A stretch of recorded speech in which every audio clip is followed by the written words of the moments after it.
ছোট ভাই কালকে হিপস শেষ করছে, তাই টাঙ্গাইলে বিখ্যাত পোড়াবাড়ি মিষ্টি কিনতে আসছি। এটা হচ্ছে পোড়াবাড়ি মুসলিম মিষ্টান্ন ভান্ডারের দোকানে এসেছি। মিষ্টিগুলা প্যাকেট করতেছে, দেখতে পাচ্ছেন। ইনি হচ্ছে মালিক। আসসালামু আলাইকুম, আমি আছি Motaleb Hasan. Welcome my daily ব্লগে। প্রথমে গেট থেকে বের হয়ে সামনে একটু হেঁটে যাব। হেঁটে যাওয়ার পর রিক্সা পেলাম, রিক্সাতে উঠে এখন যাচ্ছি হচ্ছে পুরাতন বাস স্ট্যান্ডের দিকে। এখন পুরাতন বাস স্ট্যান্ডে যাওয়ার জন্য আমাদের হচ্ছে কুমুদিনী কলেজ গেট পার হলাম। এরপরে হচ্ছে পুরাতন বাস স্ট্যান্ডে যাব। যাওয়ার পরে ক্যাপসুল মার্কেট পার হইতে হবে, তারপরে সে হচ্ছে পাছানি বাজার। এখন এটা হচ্ছে ক্যাপসুল মার্কেট। ক্যাপসুলের যে মোড়টা, সেটা এখানে আমরা আসছি। অনেক জ্যাম পড়ে আছে, তাই আমরা এই বাম পাশ দিয়ে যাচ্ছি। এখন এখান দিয়ে আমরা যাচ্ছি।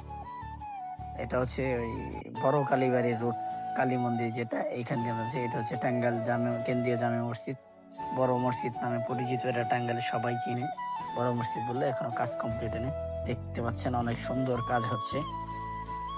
অনেক সুন্দর লাগতেছে মসজিদটা, যেহেতু কাজ কমপ্লিট নেই তারপরে এত সুন্দর। সামনে আমরা নামবো, এখানে নেমে আমরা ভাড়া দিব। ভাড়া দেওয়ার পরে আমরা হচ্ছে পরে দিকে টাকা ভাঙতি নেই, পরে হচ্ছে দোকানের সামনে গেলাম, ভাড়া দিলাম। এই যে পোড়াবাড়ি মুসলিম মিষ্টান্ন ভান্ডার, এটা হচ্ছে টাঙ্গাইলের সব থেকে বিখ্যাত। দেখতে পাচ্ছেন কারিগর সেখানে মিষ্টি বানাচ্ছে, আরেকজন ভাই এখানে প্যাকেট করতেছে, আরেকজন ক্যাশে বসে আছে এবং দেখতেছে। দেখতে পাচ্ছেন আমাদের মিষ্টি প্রায় প্যাকেট করা শেষ, এবং শেষে একটা আমরা রসমালাই নিব।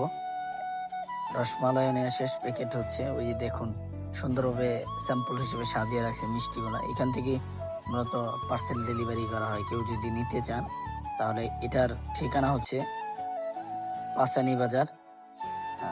পাছানি বাজারের ভিতরে, এটা জয়কালীর অপোজিটে মুসলিম মিষ্টান্ন ভান্ডার এটা। হ্যাঁ, মিষ্টি নেওয়া শেষ, এখন আমরা ফেরত চলে যাচ্ছি। আস্তে আস্তে সন্ধ্যা হয়ে গেল। মিষ্টি কিনা শেষে মাদ্রাসায় ফিরে যাচ্ছি। সবকিছু কাজ শহরে যা ছিল সব কাজ শেষ করে এখন মাদ্রাসায় যাচ্ছি। ততদিন অবধি ভালো থাকবেন, নিজের খেয়াল রাখবেন। দেখা হচ্ছে নেক্সট ভিডিওতে। আসসালামু আলাইকুম রহমতুল্লাহ।